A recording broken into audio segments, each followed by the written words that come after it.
নমস্কার, মহারাষ্ট্রিয়ান জীবনযাপনে আপনাদের স্বাগত। আমি নমিতা। আজ আপনাদের কাছে নিয়ে চলে এসেছি নতুন একটা রেসিপি, লাড্ডু রেসিপি। এটা মহারাষ্ট্রিয়ান একটা রেসিপি, কাঁচা গমের লাড্ডু। এটা সম্ভবত মহারাষ্ট্রের গ্রামগঞ্জে বানানো হয়, গ্রাম্য পদ্ধতিতে একদমই।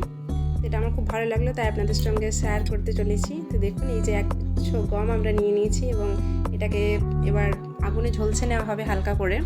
তারপর ঝলসে নেওয়ার পর ছাড়িয়ে বেশ কাঁচা পাকা দুই ধরনের গম বেরিয়ে আসে। হালকা হাতে চাপ দিয়ে বার করলে বেরিয়ে যায়। এই যে গমগুলিকে হালকা কিছুক্ষণ আধা ঘন্টা ভিজিয়ে রাখা হবে, যাতে হালকা নরম হয়ে যায়। এবং ভিজিয়ে নেওয়ার পর হাতে আপনি নিয়ে দেখতেই পারেন যে একটু নরম যেই হয়ে গেছে। তারপর এটাকে বেশ সুন্দরভাবে ধুয়ে, যাতে কোনো বালি ধুলো না থাকে, এটা মিক্সিতে পিষে নেওয়া হবে। খুব বেশি পেশার দরকার নেই, হালকা দরদরে ভাব করে পিষে নিলেই হবে। যে আমরা পিষে নিচ্ছি। এবার কড়াইটা গরম করার পর তেল বা ঘি, ডালডা, যার যেটা ভালো লাগে সেটা দিয়ে পরে, এখানে যদিও আমরা একটা ডালডা ব্যবহার করেছি। ডালডাটি গরম হওয়ার পর এখানে এই যে পিষে রাখা গমগুলি এবং কিছু হালকা সাদা তিল দিয়ে দেওয়া হলো। 2 থেকে 3 চামচ সাদা তিল ব্যবহার করা হয়েছে এখানে, আর 2 থেকে 3টি এলাচ ব্যবহার করা হয়েছে।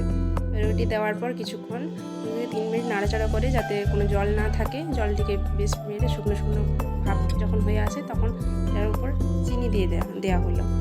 চিনিটা আপনারা যদি বাড়িতে এটা বানানোর ইচ্ছুক থাকেন, বানিয়ে থাকেন, তাহলে আপনাদের পরিমাণ মতো চিনিটা দেবেন, যে যেমন মিষ্টি খায়। কিন্তু এখানে চিনিটা একটু বেশি ব্যবহার করা হয়েছে, কারণ এখানে মহারাষ্ট্রের মানুষটা মিষ্টিটা বেশি খায়। তো এই যে দেখুন, চিনিটা দিয়ে দেওয়ার পর বেশ কিছুক্ষণ নাড়াচাড়া করতে হবে, যতক্ষণ না চিনিটা বেশ ভালোভাবে গলে যাচ্ছে এবং একটা পাক হচ্ছে মিশ্রণটির মধ্যে।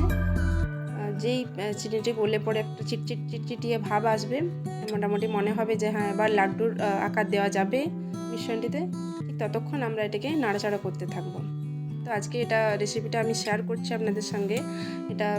এটা যদিও আমি বানাচ্ছি না, এটা আমি যে বাড়িতে থাকি সেই বাড়ির কাকিমা বানাচ্ছে। এবং সেই কাকিমা আমাকে এটা ডেকে বলছে যে চল, আজ তোকে নতুন একটা রেসিপি, তুই তো কোনো দিন এই রেসিপিটা খাসনি, এই লাড্ডু খেয়ে না, আজ তোকে অন্যরকম একটা লাড্ডু বানিয়ে খাওয়াবো।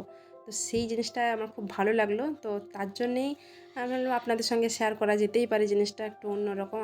আমার কাছে তো এটা সম্পূর্ণ নতুন একটা। তো আপনারাও জানাবেন, আপনারা এটা প্রথম দেখছেন নাকি আপনারা এই ধরনের অভিজ্ঞতা আগেও হয়েছে, বা আপনারা বাড়িতে বানিয়েছেন বা বানিয়ে থাকেন। তো অবশ্যই কমেন্টে জানাতে ভুলবেন না। এই যে দেখুন, আমরা এলাচটাকে বার করে এটার মধ্যে দিয়ে দিচ্ছি। দেওয়ার পর কিছুক্ষণ আবার নাড়াচাড়া করব, যাতে ভালোভাবে মিশ্রণটিতে পাক ধরে।